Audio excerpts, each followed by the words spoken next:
1987년 6월 9일 연세대학교 직선제 개헌을 위한 국민대회 출정식. 시위대 맨 앞에 이한열이 있었다.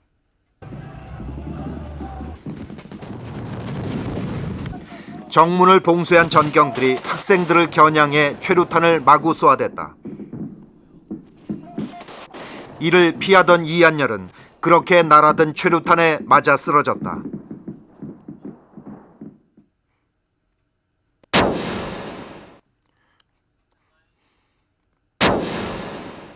이 한 장의 사진이 가져온 충격과 분노는 6월 시민항쟁으로 불타올랐다. 그리고 그의 죽음은 어머니의 삶까지 바꿔놓았다.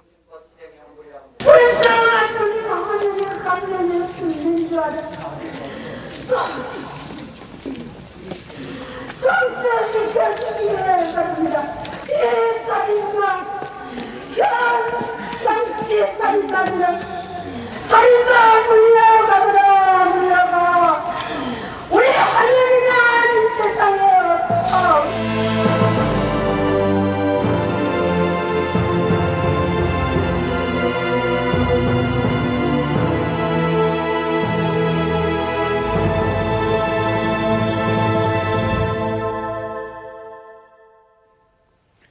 수많은 사람들이 모여서 한 시대를 이룹니다. 그래서 한 시대를 특별히 열심히 또는 어렵게 살아낸 인물들을 보면은 우리는 그 시대를 읽어낼 수가 있습니다. 특히 지난 반세기 격동의 현대사를 살아온 인물들은 가장 가까운 곳에서 지금 왜 우리가 여기에 있는지, 그리고 앞으로 어떻게 살아가야 하는지를 알려주는 거울의 역할을 하고 있습니다. 오늘부터 우리는 한 인물을 통해서 그가 살아온 시대, 그리고 그 시대로부터 이어져 내려온 현재를 같이 생각해보는 인물 현대사를 시작합니다.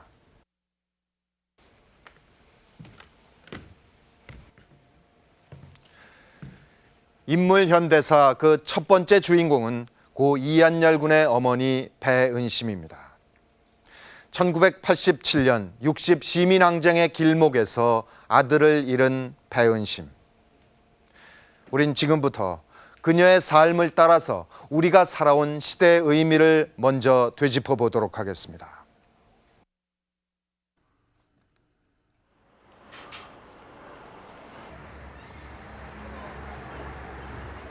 광주 지산동 배은심의 집. 5남매를 키워낸 그녀의 삶의 흔적이 남아있는 곳이다. 오늘도 주인은 돌아오지 않았다. 배은심의 집은 열려있을 때보다 굳게 닫혀있을 때가 더 많다.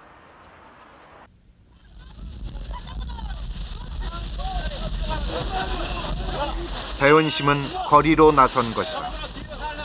부당한 폭력에 항거하는 자리엔 늘 그녀가 있다.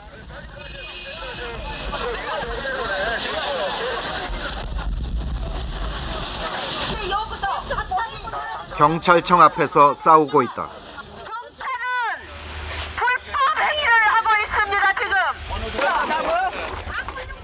경찰청장을 만나려다 가로막힌 것이다.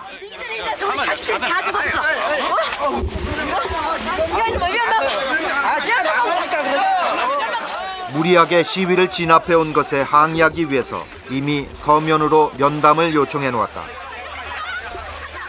그러나 돌아온 것은 강제 연행이다. 60을 넘긴 어머니 아버지들은 경찰청 문턱도 넘지 못한 채 끌려나갔다.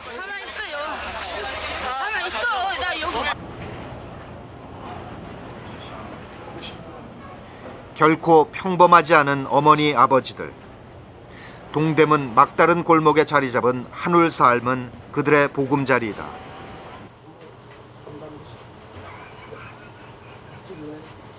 방 안은 청춘의 영원히 멈춰버린 얼굴들로 가득하다. 모두들 민주화 과정에서 목숨을 잃거나 의문의 죽음을 당한 얼굴들이다.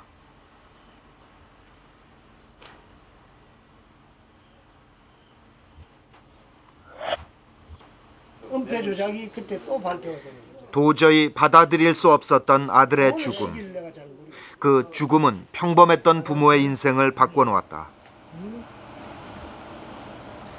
남몰래 가슴앓이하며 살아갈 수도 있었다. 그러나 그들은 그런 삶을 거부했다.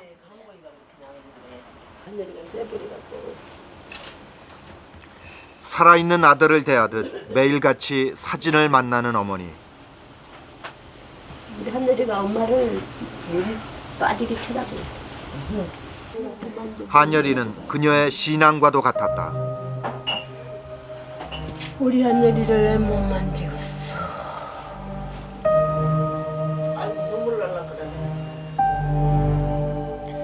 그동안 그녀는 아들 앞에 부끄럽지 않은 어머니로 서기 위해 노력해 오고 있는 것은 아닐까.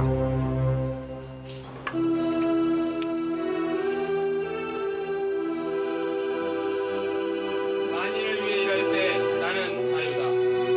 땀 흘려 일하지 않고서야 어찌 나는 자유이라고 말할 수 있으랴. 지난 6월 9일 연세대학교 교정에 마련된 이한열 동산에서 16주기 추모제가 열렸다.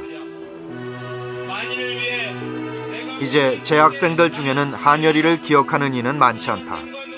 그러나 그와 함께했던 386 졸업생들은 매년 잊지 않고 16년째 추모제를 열고 있다. 그래서 우리가 6월 9일에 마음을 가지고 이 자리에 모이지만 평소에 하루하루 살 때 한여리를 항상 생각하면서 그러나 세상이 조금씩은 아들을 생각하는 자리지만 어머니로선 힘겨운 시간이다. 결혼도 하고 아이도 낳은 것이 죄인 양 누나들은 고개를 들지 못한다. 통일이 정말 왔으면 좋겠습니까?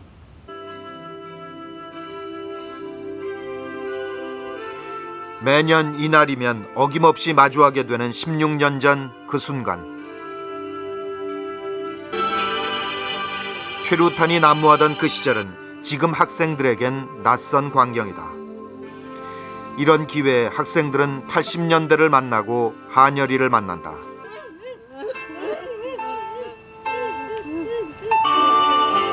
하지만 어머니는 지금도 똑바로 바라보지 못한다. 여전히 가슴속에 생생하게 살아있는 그날인 것이다. 애미가 여러분들이 있는데 눈물을 보이는 거는 우리 하늘이도 원치 않을 것이고, 저도 여러분들 앞에 미약한 모습을 보인다는 것은 저도 바람직스럽지 못한 걸로 생각을 하고 있습니다. 우리 하늘이가 보이지는 않습니다만은 여러분들 사이사이에 어디엔가는 같이 있으리라고 믿고, 또 애미가 이 앞에서 이렇게 말한 것도 우리 하늘이가 다 듣고 있을 거라고 저는 생각합니다. 어떤 죽음은 이렇듯 살아있는 사람들의 삶에 다시 되살아나기도 한다. 배은심은 스스로 66의 청년이 되어 수많은 아들, 딸과 함께 서 있다. 그렇게 어머니는 한여리가 되어 있는 것이다. 어머니 소원 꼭꼭 잡수하세요. 어머니 정말 힘내십시오. 저희가 다 한여리입니다.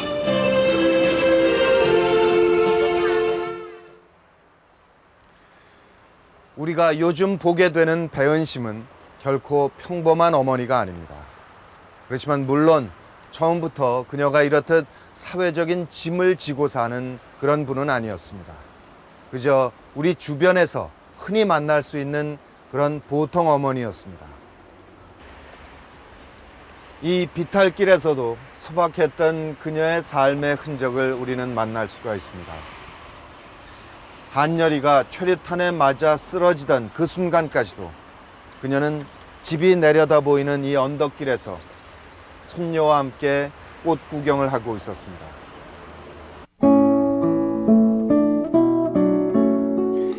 빛 고운 꽃밭을 찾아다니며 외손녀의 사진을 찍어주며 시간 가는 줄 모르던 감수성 풍부한 할머니였습니다. 자식 농사 잘 지어서 눈에 넣어도 아프지 않은 손녀까지 본 다복한 삶을 누렸습니다. 딸 셋을 낳고 귀하게 얻은 한여리는 공부도 곧잘하고 건강하게 자라주었습니다. 정말 남부러울 게 없는 어머니였습니다. 그러나 그녀의 소박한 행복이 기억 저편으로 밀려간 것은 바로 이 자리에서 손녀의 사진을 찍어주고 집에 돌아간 그날 저녁이었습니다. 광주로 전화가 걸려온 것은 저녁 6시. 한여리가 입원했다는 소식이었다.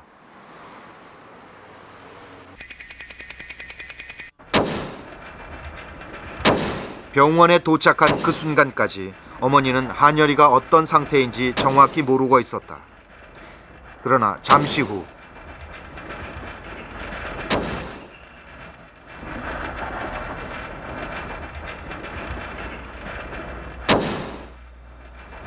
중환자실이란 글자를 본 어머니는 그 자리에서 정신을 놓치고 말았다.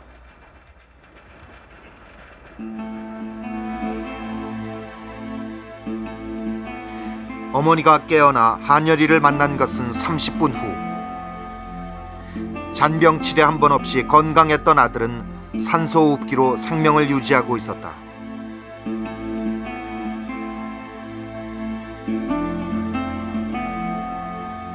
뇌에 박힌 최루탄 파편을 빼내려면 다른 뇌 조직을 다치게 돼서 수술은 불가능하다는 진단이었다.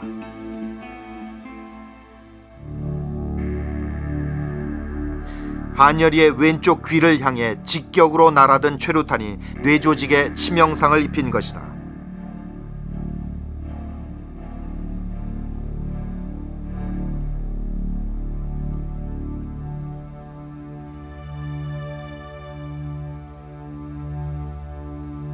어머니가 도착했을 땐 이미 7시간째 의식불명 상태에 빠져 있었다.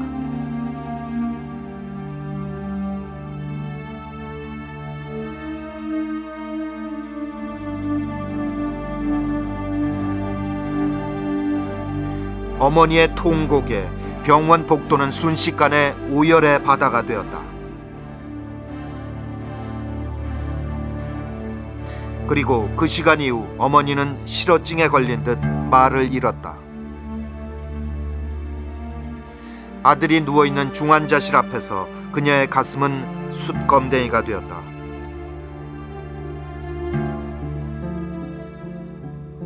한여리의 병실 주변은 학생들 300여 명이 돌아가며 밤낮 없이 지켰다. 그때는 시위 중에 다친 환자는 물론이고 시신까지도 당국에서 탈취해 가곤 했다.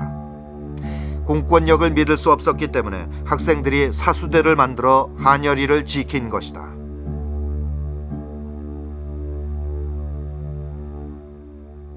그날 저녁에 이제 얘기가 돌면서 그때 이제 그 전경들이 그는 그 이쪽에 와서 그걸 갖다가 다친 학생을 갖다가 이렇게 빼내가지 않겠느냐 이런 우려들이 이제 돌기 시작했습니다. 그래서 저희들이 이제 그 자구책으로 어떤 그 단과대별로 이제 조직을 짜가지고 경비를 쓰게 됐었는데 그때 이제 제가 그쪽 그 바로 병실 앞에 거기서 이제 경비를 저희 단과대가 맡게 된다고 그래가지고 그때 이제 참여를 하게 됐습니다. 공권력에 대한 불신은 그해 1월 박종철 군 고문치사 사건으로 폭발적으로 터져나왔다.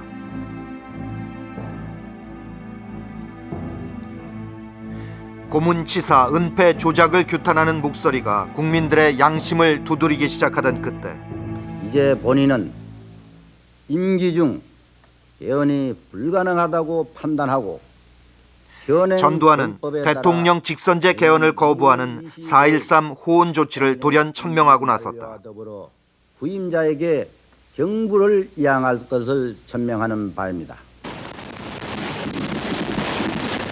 부도덕한 정권을 향한 분노는 더욱 거세졌고 최루탄 사용량도 살인적으로 증가했다. But some protesters suffered even more. 외 씨는 당시 시위 진압이 80년 광주를 연상시킨다고 말할 정도였다. 하지만 살인 정권 규탄 열기는 꺾이지 않았다. 한여리의 최루탄 피격 소식까지 전해지자 역사의 물줄기는 확연히 방향을 틀어잡았다. 시위대의 과격한 모습에 초점을 맞춰오던 언론들도 이 소식을 머릿기사로 올렸다. 이한열 군이 쓰러진 것은 당시 옳은 것이 뭔지 알지만 행동하지 못했던 나약했던 많은 사람들에게 용기를 줬습니다. 내가 더 이상 이렇게 비겁하게 살면 안 되겠다. 내가 움직여야 되겠다. 그러니까 결국 저 사람의 죽음에는 나의 비겁함도 한 일조한 거 아니냐라고 하는 자각으로 이어지면서 엄청난 참여의 열기가 끌어올르게 됐고,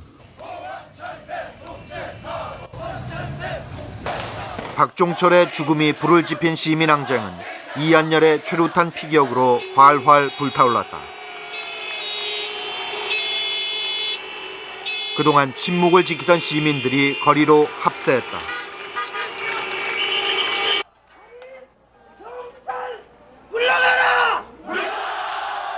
그동안 입에 올리기 두려웠던 구호가 거침없이 터져나왔다.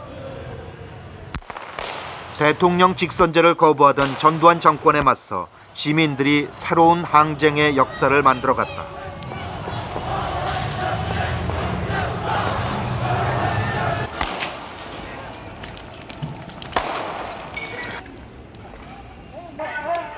쫓기고 또 두들겨 맞기도 했지만 두려워하지 않았다.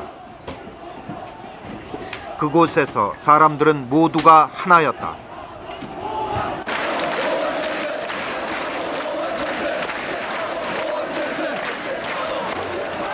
그날은 높은 빌딩의 창문도 열려 있었다. 명동 상가의 상인들도 넥타이를 맨 회사원들도 한마음 한뜻으로 호언철폐 독재 타도를 외쳤다. 한열이가 혼수 상태에 빠진 지 22일째 되던 날, 대통령 직선제 개헌을 약속하는 6.29 선언이 발표됐다. 12.12와 5.17 쿠데타로 탄생한 전두환 정권은 그렇게 막을 내렸다.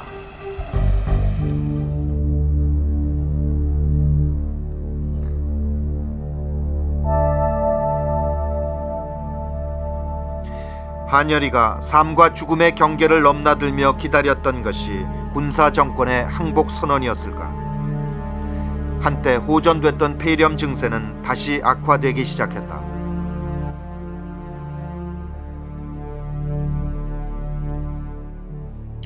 (7월 5일) 새벽 2시 5분, 혼수 상태 27일 만에 한열이는 숨을 거두었다.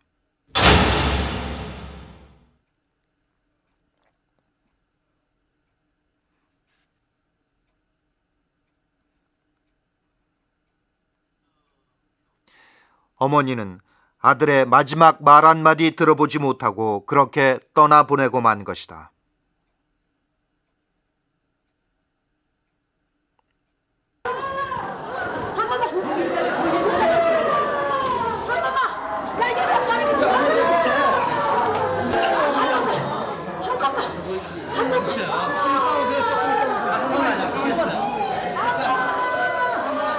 어머니는 아들의 죽음을 믿지 못했다.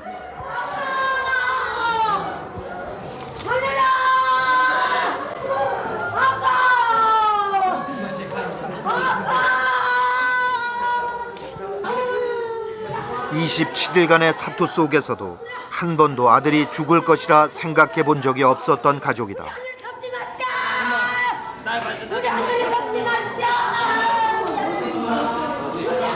아들의 죽음을 인정하지 못하는 어머니의 저 몸부림은 그 시대가 낳은 비극이었다. 이 땅의 민주주의는 그렇게 평범한 한 어머니의 고통까지 요구하며 이루어낸 것이다. 국민운동 본부 상임 집행위원장이며 연세 전문의신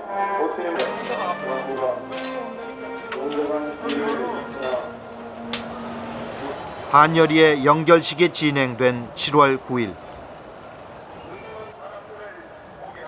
연세대학교 백양로는 이른 아침부터 찾아든 7만여 추모객들로 물결을 이루었다.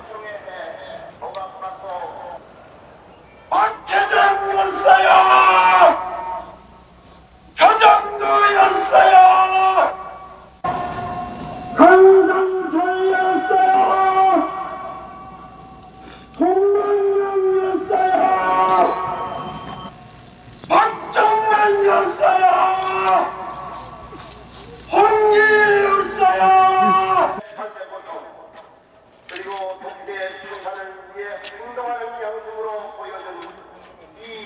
영결식이 끝나갈 무렵 순서에 없던 한열이 어머니가 단상에 올랐다.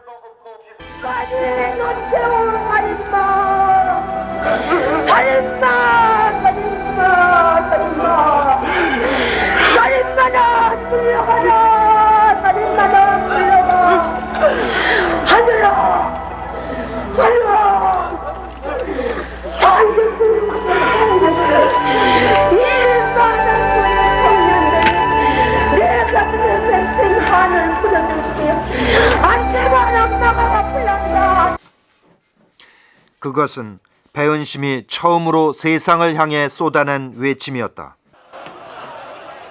한열이는 죽음이 되어 민주의 씨앗이 되어 그렇게 교정을 떠나갔다. 김대중과 김영삼도 그 뒤를 따랐다.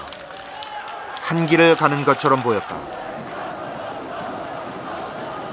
한열이가 최루탄에 쓰러지고 이날까지 한 달에 걸친 이 기간은 배은심에게 생애 가장 긴 시간이었다.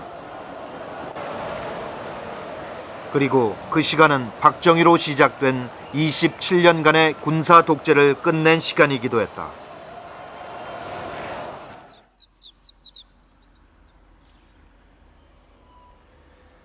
이곳 광주 망월동 9518 묘역에 이한열 군이 잠들어 있습니다.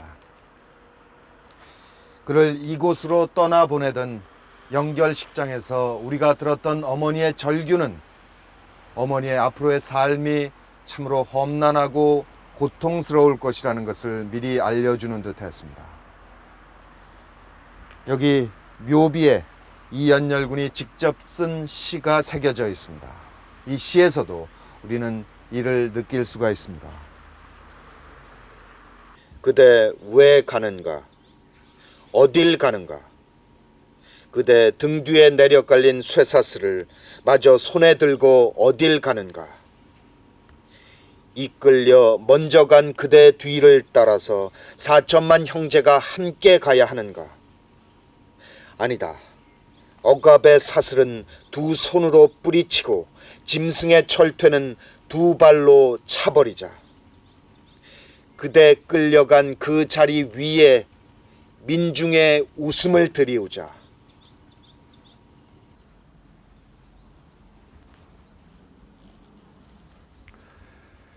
한열이를 이곳에 묻은 후 어머니는 묘비 앞을 떠나지 못했습니다. 아들의 죽음을 인정할 수도 없고 또 받아들일 수도 없었던 어머니는 한동안 식음을 전폐한 채 이 묘비를 지키고 있었습니다. 그렇다면 무엇이 어머니를 세상으로 이끌어냈던 것일까요?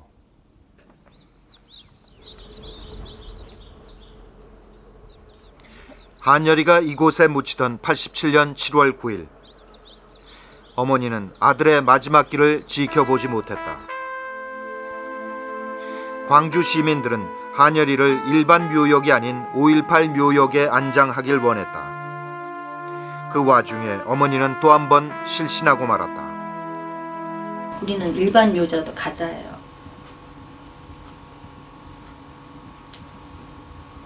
근데 나중에 이제 엄마 아버지가 계속 말을 하는데 그게 안 통해요. 이미 그러니까 우리만의 한열이가 아니었나 봐. 근데 우리는 그게 계산이 안 되니까 우리 집 가족에서는요. 그래서 엄마 아버지 기절을 하셨어요. 그래서 저는 그 순간 내가 할 수 있는 일은 이 가는 길을 막는 거다라고 생각하고 제가 누웠어요. 5.18로 누워버렸어요. 안 된다. 그때까지만 해도 이곳은 광주 항쟁과 직접 관련이 있는 죽음만 모셔둔 특별 묘역이었다. 그 이후 민주화 운동을 하다 숨진 죽음으로는 한열이가 처음이었다.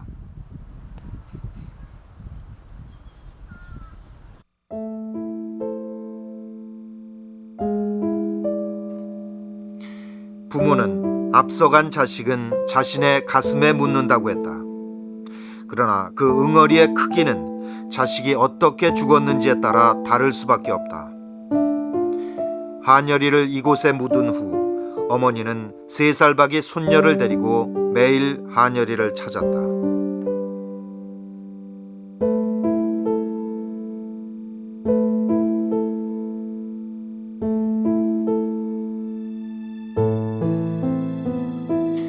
애끓는 그리움을 사귀지 못하고 아들을 찾아와 묘비를 만지고 또 만졌다. 어떤 위로도 어머니를 아들과 살았던 시절로 되돌릴 수는 없었다. 마치 넋이 나간 것처럼 보였다. 상 당하고 치르고 나서는 엄마는 하루도 그 제정신 아니다는 말 딱 맞아요. 그래서 아침에 일어나시면 막 무조건 나가세요. 이제 아들한테 가는 거예요. 근데 제가 염치 없게도 제 딸아이가 그때 18개월이었거든요. 엄마가 저희 딸 업고 막 걸어가셔요. 이제 버스에서 내려서 1시간 정도 걸어야 그 망울동에 도착하거든요. 그때는 비포장이고 꼬불꼬불 아주 길도 안 좋아요. 거기를 걸어서 손녀딸 데리고 아주 그냥 거기가 집이에요, 엄마 집. 근데 거기서 뭘 드셨겠어요. 그냥 맨몸으로 가시는데. 어머니를 세상 속으로 불러낸 것은 87년 대통령 선거였다. 한여리를 이루며 쟁취한 직선제 개헌안. 그러나 김영삼과 김대중은 갈라섰고 전두환을 뒤이은 노태우가 민정당 후보로 나섰다. 노태우가 처음으로 광주를 찾아온 그날, 아들의 무덤을 지키던 배은심은 그곳의 모습을 드러냈다. 노태우를 온몸으로 저지하는 광주 시민과 함께였다. 노태우가 광주 오면 안 되거든요. 나는 우리 한여리 아픔뿐만 아니라 우리 한여리에 대한 아픔을 내가 이렇게 내가 피부로 이렇게 느끼면서 보니까 그 전에 우리 광주의 아픔이 너무 크더라고요. 사실 그거 지금 그분들이 내 말을 들으면은 어떻게 생각할지 몰라도 내가 직접 안 당했기 때문에 거기에 대한 큰 그런 인식은 없었어요. 그 어머니들하고 같이 이제 노태우를 광주 오면 안 된다. 광주 시민이면서도 80년 광주항쟁의 아픔을 모르고 지내왔던 배은심이었다.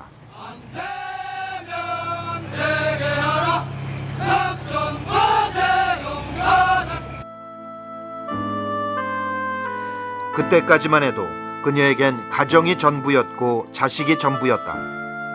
한여리가 광주항쟁에서 빗겨나 무풍지대에 서 있었던 자신을 얼마나 자책했는지 배은심은 아들이 남기고 간 글을 보고서야 뒤늦게 깨달았다.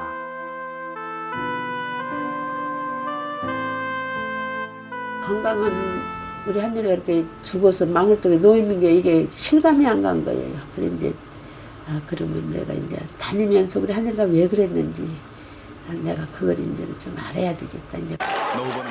오전 10시 25분쯤 당사에서 13대 대통령 선거는 야권 후보의 단일화 실패로 노태우가 당선됐다. 함께했습니다.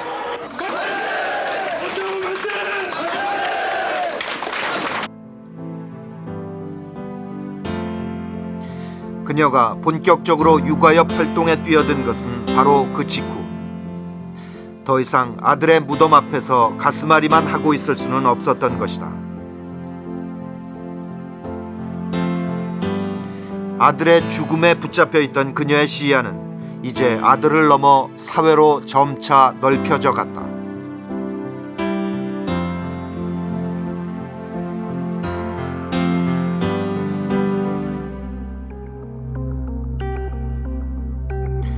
그 무렵 한 일간지에 나온 기사는 그녀를 아는 많은 사람들을 당혹해 했다. 최루탄 제조회사 사장과 이연열의 어머니가 화해했다는 내용이었다. 하지만 이 기사를 보고 정작 더 놀라고 분노한 것은 배은심이었다.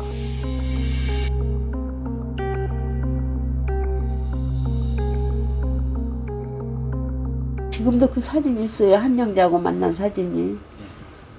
이게 이제 원탁에서 만나고 이제 나온 뒤 체류탄 만나면 죽여버린다고 했거든요. 그때 만약에 너 이제 앞으로 체류탄 만나면 너는 죽여버린다. 이제 이렇게 막 나 그때는 제가 아무것도 안 보이니까 그냥 뭐 무식하고 뭐 유식하고 이런 것 없이 그 체류탄을 우리 한여리가 아파서 그 가는 걸 생각하면 그 자리에서 죽여버리고도 싶은 거예요. 그렇지만은 그건 아니고. 그래 이제 이야기를 하고 나온 뒤 이게 먼저 나가 있더라고요. 현관에를 먼저 나와서 한쪽에 섰는 거예요. 이제 내가 이제 나가려고 하니까 한쪽에 섰다 내가 나가니까 내 손을 확 이렇게 붙들으면서 막 죄송하다고 그랬단 말이에요. 그랬는데 그것을 조선일보 그 기자가 오버를 했어요. 지금도 내가 그 여자를 보면은 지금도 예쁜 소리는 안 할 텐데 내가 그 당시에 그 여자를 만나서 화해를 어떻게 합니까? 화해할 수가 없죠. 배은심은 항의 시위에 들어갔다. 육아협 회원들과 이틀에 걸친 농성 끝에 정정 기사를 받아냈다. 그것은 억울하게 죽어간 아들의 명예를 지키는 일이기도 했다.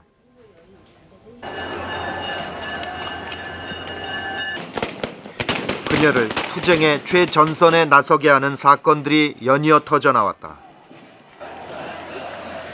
명지대학교 강경대군이 시위 중 사복을 입은 경찰 체포조의 쇠파이프에 맞아 죽은 것이다.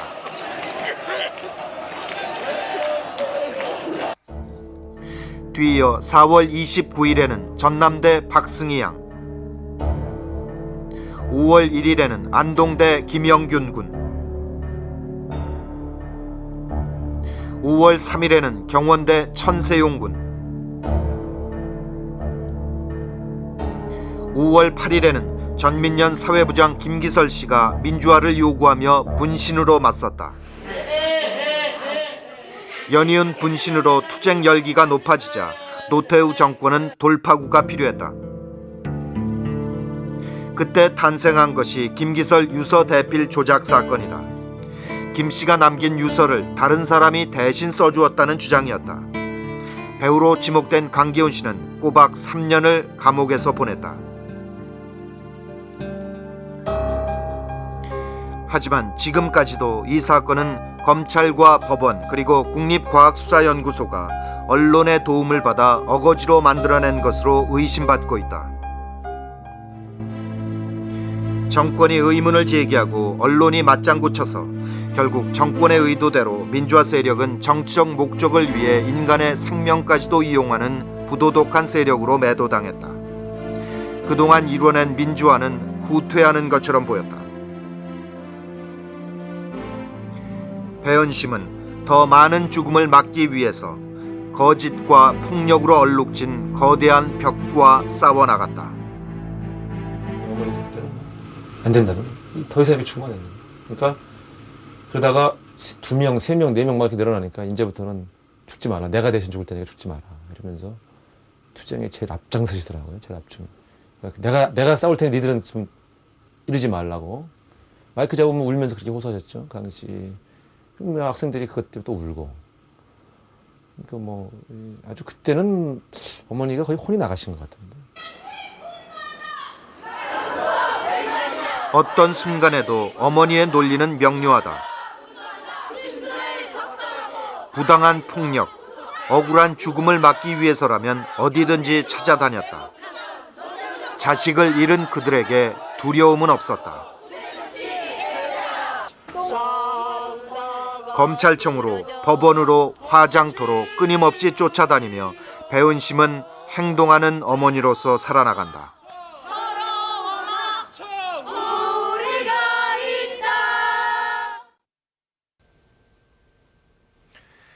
한여리의 뜻을 살리기 위해서 어머니가 나서서 걷기 시작한 길. 그것은 시대 폭압에 몸으로 맞서 싸우며 살아가는 것이었습니다.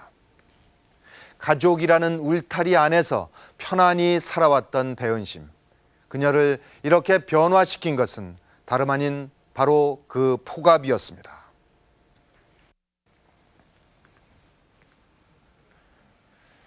한여리를 죽인 것은 바로 이 SY-44 최루탄입니다.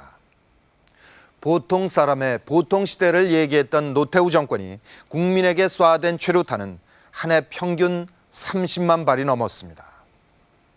어쩌면 어머니는 처음엔 최루탄이 없어지는 평화를 마음속에 그렸는지도 모르겠습니다. 정부가 최루탄 사용을 중단한 것은 지난 98년이었습니다. 하지만 어머니는 그때도 가족들 곁으로 돌아가지 못하고 여전히 거리로 나설 수밖에 없었습니다.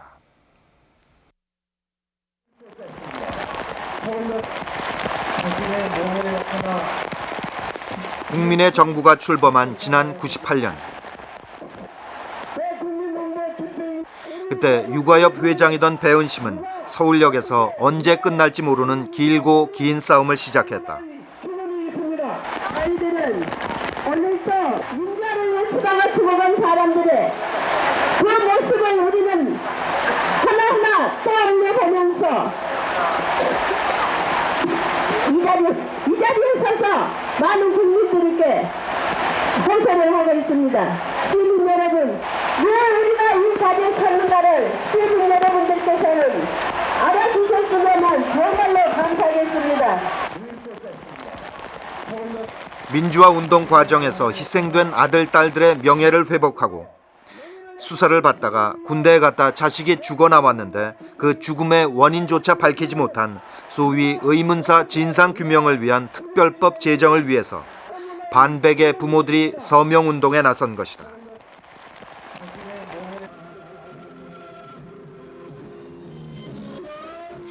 6개월간 받은 서명을 정부에 전달한 그녀는 특별법 제정을 정치권에 촉구하기 위해서 국회의사당이 있는 여의도로 옮겨왔다.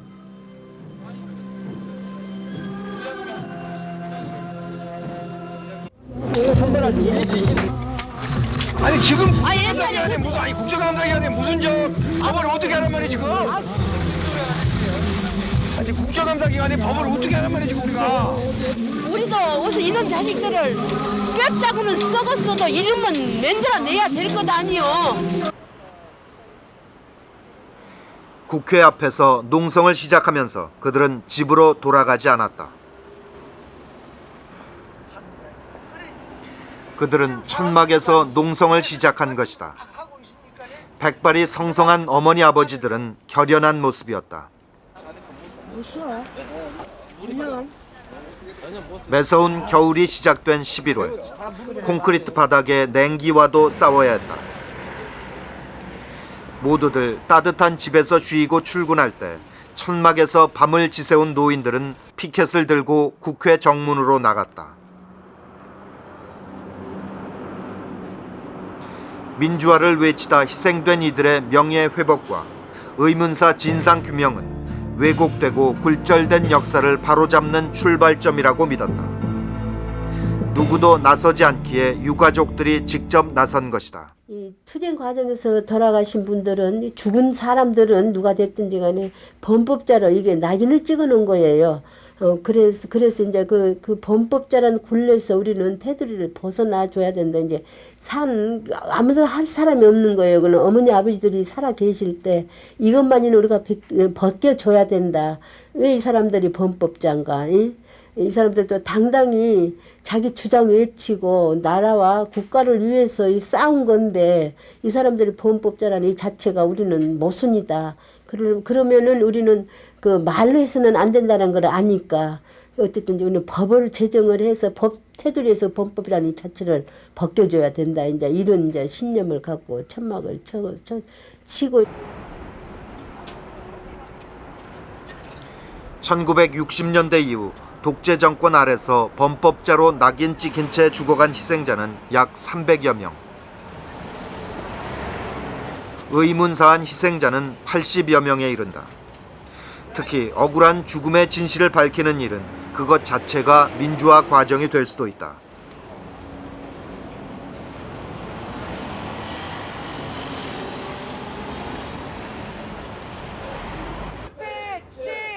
대부분 60, 70대 노인들인 그들로서는 목숨을 건 투쟁이었다. 그러나 국회에 상정된 특별법안은 정기국회와 수많은 임시국회에서 통과되지 못한 채 시간만 보내고 있었다. 오래 할 줄 몰랐죠. 근데 예측은 못했죠.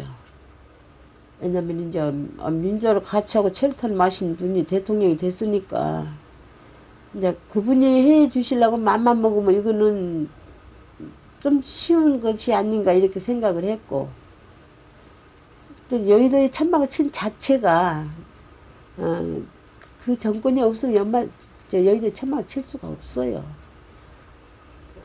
근데 이제 그렇게 갈 줄은 몰랐는데. 농성을 계속할 것이냐 말 것이냐 찬반 투표까지 벌이며 천막 농성은 무기한으로 연장됐다.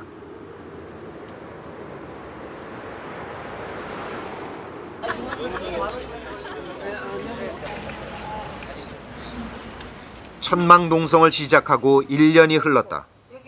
누구도 예상치 못한 장기 투쟁이었다. 법안의 제정은 요원한 상태이다. 정부 여당은 그동안 수많은 말로써 시간을 보내고 있고, 야당이라는 한나라당은 민주화운동 자체를 인정하지 않는 모습을 보이며 법안의 제정에 대해 반대하고 있다. 특별법안의 제정이 목숨보다 더 소중한 가치가 있다고 믿었기에 그 희생자가 되었던 아들, 딸들. 그러나 이들을 위한 특별법 제정은 여야의 정쟁으로 통과되지 못한 채 뒷전에 놓여 있었다. 역사의 희생자들을 정당하게 평가하기 시작할 때 역사는 바로 쓰여질 수 있는 것이다. 그들은 온몸으로 그것을 주장해 나갔다.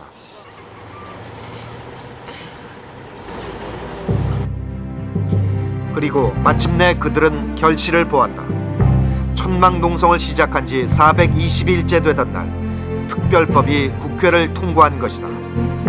박종철과 이한열은 첫 번째로 민주화 유공자로 인정됐다.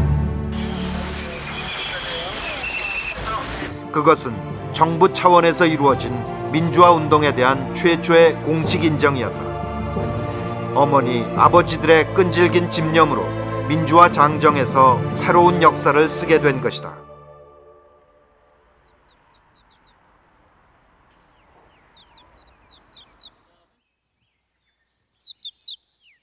광주 지산동에 있는 그녀의 집은 그렇지만 여전히 텅 비어 있습니다. 주인 없는 이 집을 지켜주고 있는 것은 마당에서 사계절 변함없이 피고 지는 나무와 꽃들 뿐입니다. 그렇다면 이 집주인인 배은심은 언제쯤 제자리로 돌아올 수 있는 것일까요?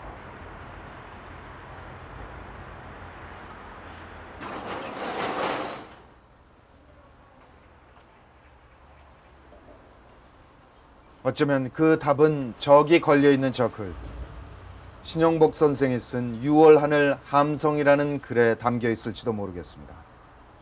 6월 하늘 함성, 저 6글자 속에는 부정과 억압을 뚫고 마침내 이루어낸 온 국민의 함성, 무엇보다도 승리했다는 소중한 경험이 담겨 있습니다. 그렇지만 그때 그 일에 마음을 같이 했던 사람들조차도 지금은 그때 일을 거의 잊고 사는 경우가 많습니다. 그녀의 집안 곳곳엔 그날의 함성과 한여리가 남아 있습니다. 남편도 한여리를 잃고 가슴앓이를 하다 먼저 아들 곁으로 떠나갔습니다.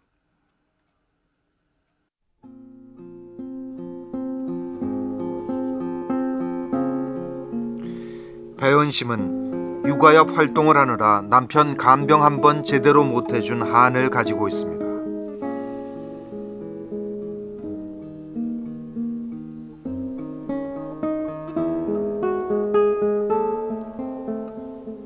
하지만 이 집 구석구석엔 아직도 그때 그 함성이 그대로 배어 있고 또 한여리도 그대로 남아 있습니다. 한여리가 읽었던 책도, 또 그의 글씨가 남아있는 노트도, 또 그가 친구들과 나누었던 편지도 그대로 놓여 있습니다. 그렇다면 배은심은 왜 이날까지도 6월 하늘 함성을 집안 가득 그대로 남겨두고 있는 것일까요?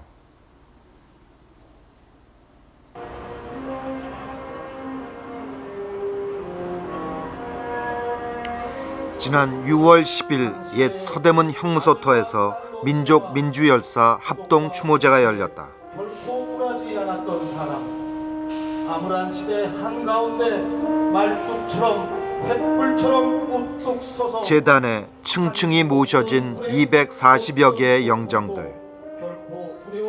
모두가 한 시대를 치열하게 살다 간 사람들이다.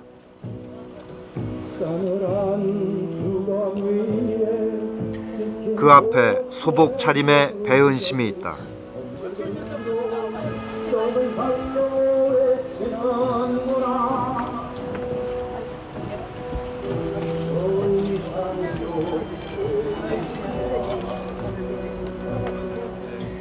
어머니가 아들에게 조화를 바쳐야 하는 이 기막힌 일들이 이만큼 역사를 밀고 온 것이다.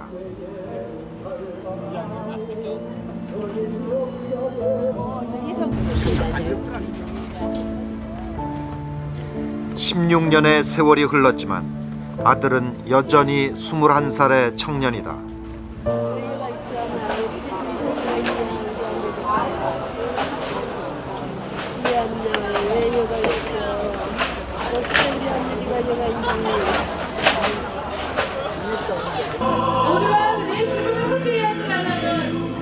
살아갈 날보다 살아온 날들이 더 많은 어머니.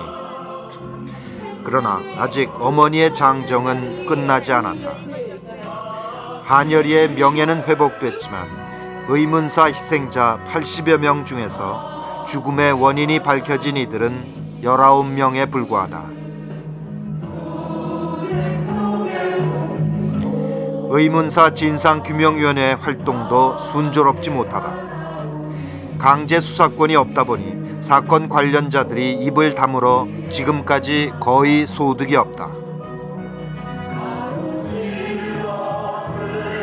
목숨을 건 노숙투쟁으로 특별법을 통과시켜 그 단초는 열었지만 아직도 갈 길은 멀다.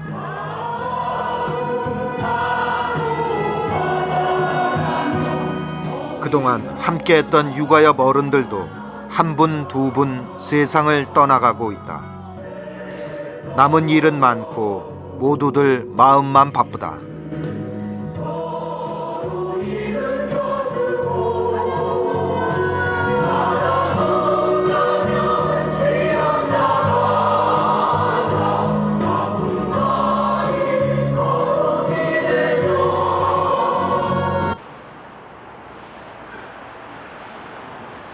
얼마 전부터 배은심은 민주공원 조성에 정성을 기울여 왔다.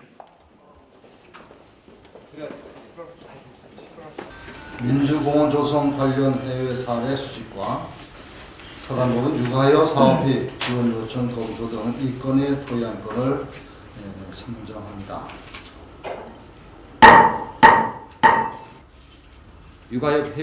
그동안 민주화 과정에서 희생된 분들을 한 곳에 모실 민주공원을 만드는 일이다.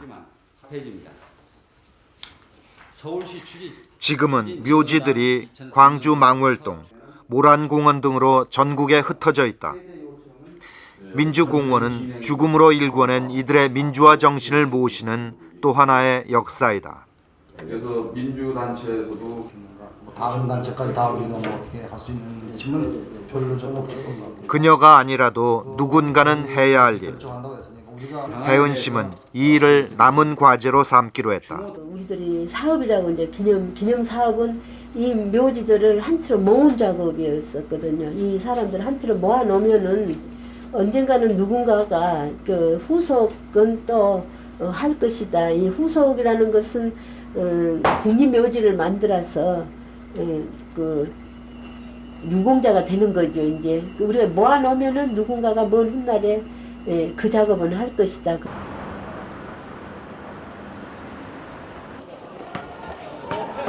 하루가 다르게 바뀌어가는 세상. 학생들의 생각은 80년대와는 다르다.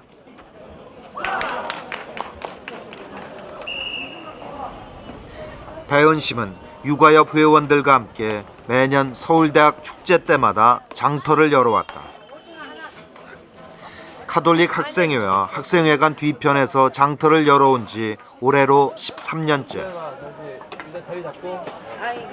어머니에게 장터는 또 다른 아들을 만나는 곳이다. 그러나 학생들에게는 축제의 한 부분일 뿐이다. 학생들에게 생각이 많이 옛날보다 좀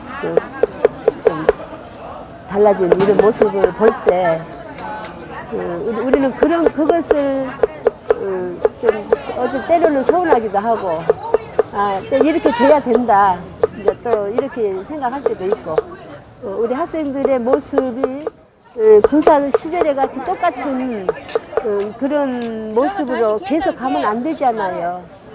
그래 어찌 보면은 그래도 학생들이 너무 자유롭게 행동하는 거 이런 것들을 보면서 한편으로는 뿌듯하고 그런데 이 죽은 사람들의 그런 걸 보면서 많이 잊혀져 간다는 것을 피부로 느낄 수가 있어요. 독재와 싸워본 경험이 없는 젊은 세대들에겐 6월 항쟁도 또 열사들의 죽음도 잘 모르는 옛날 얘기다. 매년 봄, 가을 두 차례씩 장터를 열면서 그 변화를 어머니는 실감하고 있다. 그래도 졸업생들 중에는 어머니를 잊지 않고 찾아오는 학생들도 덜어는 있다. 그분의 그 자녀분들은 그렇게 일종의 용기를 가지고 자기 소신껏 한 건데 저만 해도 그런 게 없었거든요. 저나 뭐 저 친구들이나. 그래서 우리가 할 그런 어려움들을 그분들이 대신 해줬기 때문에 많이 세상이 좀 좋아졌고 그래서 감사한 생각도 들고 죄송스러운 생각도 들고 그렇습니다. 젊음의 거리 신촌. 한여리가 치열하게 고민하고 행동했던 그곳에 그를 기념하는 작은 기념관이 있다.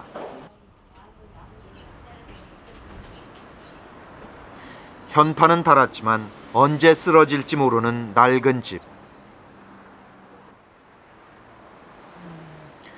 1987년 6월의 함성이 잊혀져 가는 것처럼 기념관의 존재도 잊혀져 가고 있다.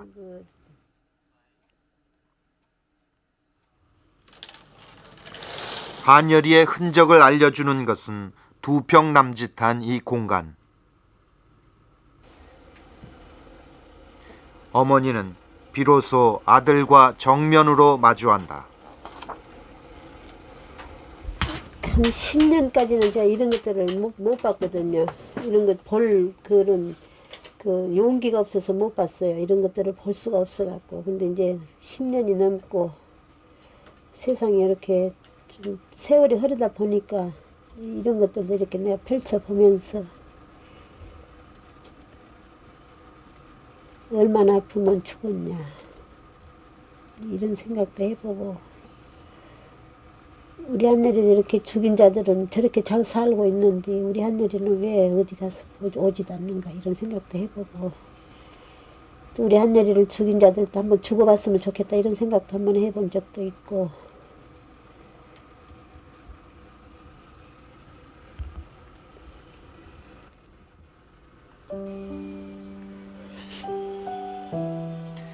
한여리는 어머니가 낳았지만 어머니는 그 아들에게서 새로운 삶을 알았고 이제 그 아들처럼 살아가고 있는 것이다. 저는 투사라는 그런 표현보다는 어머니라는 표현이 더 좋아요. 왜냐하면 고리끼에 아주 명작인 어머니라는 소설을 기억할 수 있을 뿐만 아니라 그 소설이 명작인 것도 바벨이라는 그런 전투적인 실천가를 중심에 두지 않고 어머니를 중심에 뒀기 때문에 더 빛나지 않았나 생각이 되고요. 지금 변심 어머님을 비롯해서 육아협의 어머님들이 이 현재 살아가시는 모습은 이 땅의 많은 어머님들이 자기들의 아들만을 사랑하는 그런 좁은 울타리를 벗어나야 한다는 그런 어떤 시대적인 메시지까지도 읽을 수 있어야 된다고 저는 생각을 합니다. 배은심을 옆에서 지켜본 사람들은 그녀를 투사라 부르지 않습니다. 그저 어머니라 부릅니다. 내 배 아파 세상에 내어놓은 자식. 그 목숨 같은 사랑으로 거듭 태어난 어머니. 그래서 우리는 그녀를 투사가 아니라 어머니, 한여림만의 어머니가 아니라 시대의 어머니라 부르고 있는 것입니다. 지난 시절 그녀가 걸어온 한 걸음 한 걸음은 자기 정권을 유지하기 위해서 국민의 생명을 가볍게 여겼던 시대, 그 폭압에 대한 항거였습니다. 이제 배은심은 항거의 역사가 잊혀지지 않고 그 의미가 지금에 이어져서 참담한 역사가 되풀이되지 않도록 지금도 어머니로서 어머니의 길을 가고 있는 것입니다.